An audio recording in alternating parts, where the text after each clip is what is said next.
ያዕቆብም የላባ ልጆች ያሉትን ነገር ያዕቆብ ለአባታችን የሆነውን ሁሉ ወሰደ፣ ይህንም ሁሉ ክብር ከአባታችን ከብት አገኘ ሲሉ ሰማ። ያዕቆብም የላባን ፊት አየ፣ እነሆም ከእርሱ ጋር እንደ ዱሮው አልሆነም። እግዚአብሔርም ያዕቆብን ወደ አባት ምድር ወደ ዘመዶችህም ተመለስ፣ ከአንተም ጋር እሆናለሁ አለው። ያዕቆብም ልኮ ራሔልንና ልያን ወደ በጎቹ ስፍራ ወደ ሜዳ ጠራቸው፣ እንዲህም አላቸው፣ የአባታችሁ ፊት ከእኔ ጋር እንደ ድሮ እንዳልሆነ አያለሁ።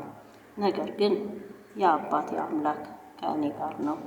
እኔ ባለኝ ጉልበቴ ሁሉ አባታችሁን እንዳገለገልሁ ታውቃላችሁ። አባታችሁ ግን አታለለኝ፣ ደመወዜንም 10 ጊዜ ለወጠ። እግዚአብሔር ግን ክፉን ያደርግብኝ ዘንድ አልፈቀደለትም። ደመወዝ ዝንጉርጉሮች ይሁኑ ቢለኝ በጎቹ ሁሉ ዝንጉርጉሮችን ወለዱ።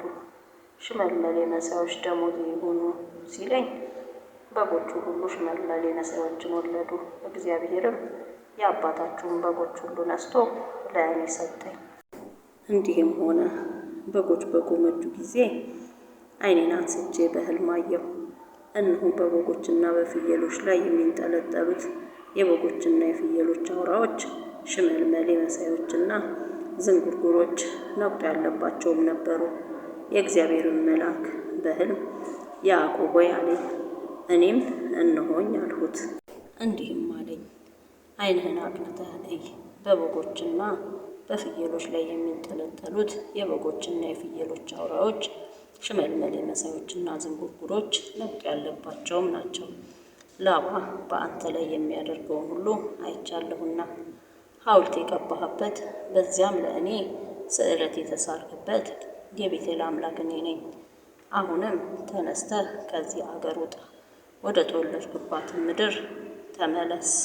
ራሔልና ልያም መልሰው እንዲህ አሉት፣ በአባታችን ቤት ለእኛ ድርሻና ርስት በውኑ ቀርቶልናልን? እኛ በእርሱ ዘንድ እንደ ባዕድ የተቆጠርን አይደለንምን? እርሱ እኛን ሽጦ ዋጋችንን በልቷልና።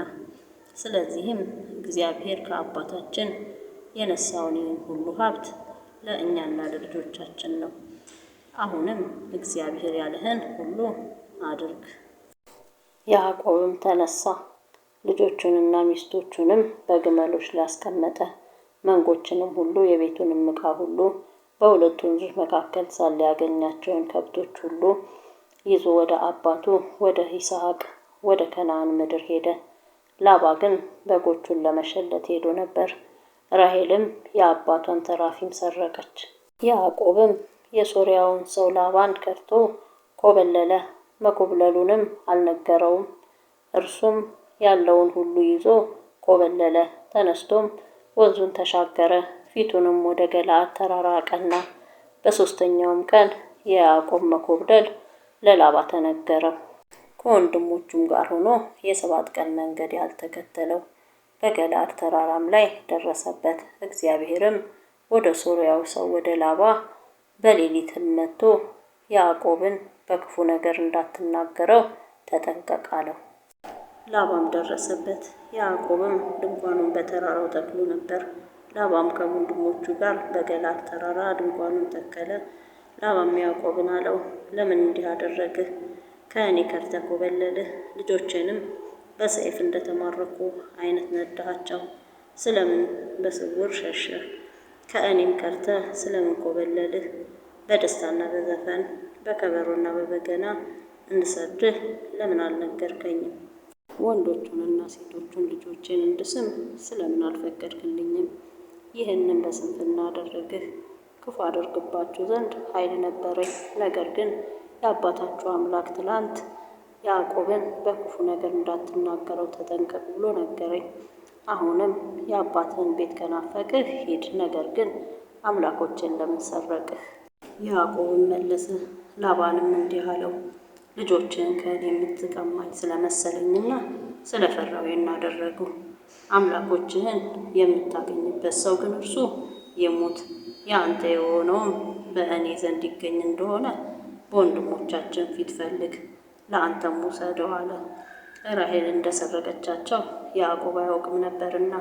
ላባም ወደ ያዕቆብ ድንኳንና ወደ ልያ ድንኳን ወደ ሁለቱም ባሪያዎች ድንኳን ገባ፣ ነገር ግን አላገኘም።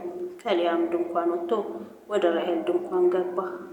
ራሔልም ተራፊምን ወስዳ ከግመል ኮርቻ በታች ሸሸገች፣ በላዩም ተቀመጠችበት። ላባም ድንኳኑን ሁሉ ፈለገ፣ አንዳችም አላገኘም።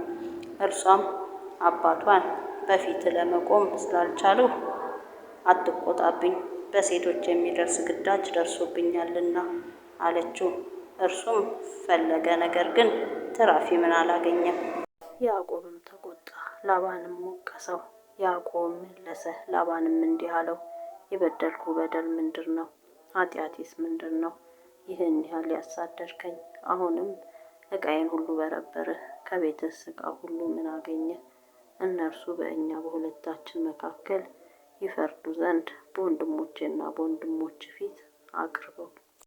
20 ዓመት ሙሉ ከአንተ ጋር ነበሩ፣ በጎችህና ፍየሎችህ አልጨነገፉም፣ የመንጎችህንም ጠቦቶች አልበላሁም።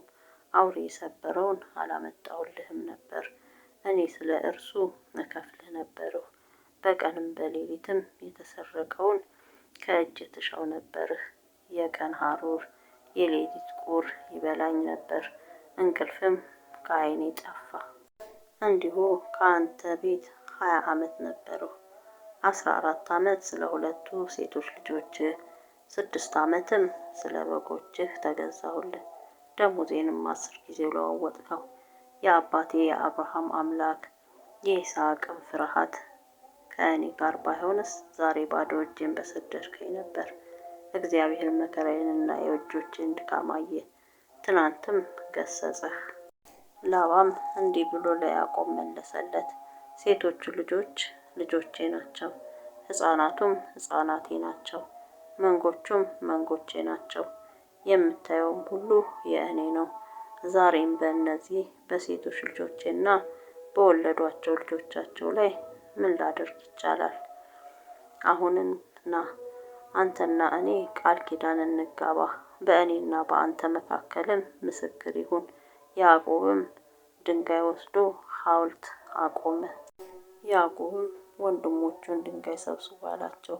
እነርሱም ድንጋይ ሰብስቦ ከመሩ፣ በድንጋዩም ክምር ላይ በሉ። ላባም ይግሐር ሳህዱታ ብሎ ጠራት፣ ያዕቆብም ገለዓድ አላት። ላባም ይህች ክምር በእኔና በአንተ መካከል ዛሬ ምስክር ናት አለ። ስለዚህም ስሟ ገለዓድ ተባለ።